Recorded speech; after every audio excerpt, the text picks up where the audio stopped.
Good afternoon. We are extremely pleased that you are here. It is good to come together for the purpose of co-creating. Do you agree? You're knowing what you're wanting? No idea? Then get out.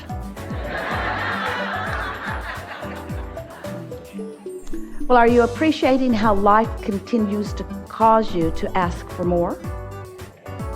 And if you are wholeheartedly, sincerely answering yes to that, that means that you've figured out how to, for the most part, be in the vibrational vicinity of what you're asking for. Because when you want something that you believe is possible, that desire is sweet, isn't it? But when you want something that you doubt or that you don't think is possible, then there is discomfort in that desire, so much so that sometimes you say things like, I wish I didn't want that anymore, or I was happier before I knew I wanted that. But now I know I want something that I believe I cannot have, I am not very happy about that. And so we want you to come to understand that if this time-space reality has the wherewithal to inspire within you a desire, it can be fully realized by you. In other words, there is nothing that is off limits for you. But if you are focused upon its absence, which is logical, isn't it? If you want something and from your point of view it hasn't happened yet, then it's still missing or absent from your life. And so if you are being a realist and focusing upon the reality as far as it has so far evolved, then we can see how in your awareness that it hasn't happened yet, that you would feel justified in noting that it hasn't happened yet. And sometimes you even go further by explaining how long it's been that it hasn't happened and how annoying that is, and how many other people you know who would also like that to happen, who it hasn't happened for either. So in your realism about what is, you train yourself, we're not kidding about that, you practice yourself into a habitual vibration. That's what beliefs are. They are habitual vibrations. They're thoughts that you think that are easy for you to continue to think because Law of Attraction makes them easy for you to continue to think. Isn't that interesting? Esther has asked for a reprieve from Law of Attraction on more than one occasion. Give me a break, I'm mostly good. Can't you give me a break here?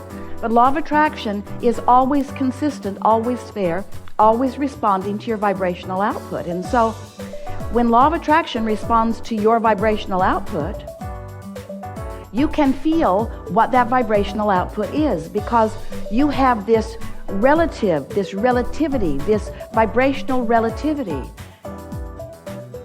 You get what we mean? Because you have a desire that has a frequency.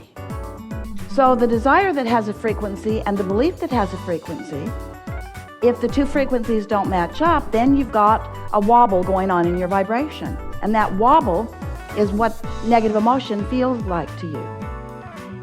Your wobble is compounded by the fact that when you launch a rocket, that the source within you rides that rocket. In other words, when your life has helped you to define that you care about something, that you want something, source becomes a vibrational equivalent to that. So there is a vibrational version of all of these things that you want that you have to find a way to become a vibrational equivalent to. And the way you do that is by thinking and feeling and thinking and feeling. If you feel annoyed about something, you're out of whack. If you're feeling anything that you would call negative emotion, it means that you are, by virtue of what you are giving your attention to, by virtue of your take on it, your opinion of it, your thought about it. When you feel negative emotion, it always means the same thing. You've got some vibrational imbalance going on within you because of what you're giving your attention to. Now, the only reason you can feel that imbalance is because the larger part of you is giving attention to what is desired. Esther has said to us on many occasions, usually on the same days that she's asking for a reprieve from Law of Attraction, You know, Abraham, if you would look at this the way I'm looking at it, I would feel a lot better. And that is really true. If she could get us to focus on the absence of something that she wants, she would not feel the absence of what she wants, because it's not the absence of what she wants that she is actually feeling the negative emotion about. It's the departure from who she is. It's the departure from her trajectory. It's the departure from who she has become. So even though she has sort of given up asking us for that, because we've been very consistent, we are like Law of Attraction. We say to Esther, and we say to all of you, you have to raise your frequency to the vibrational patterning of your source, of your inner being, of your desires, if you are to feel the ease and exhilaration and love that alignment brings to you.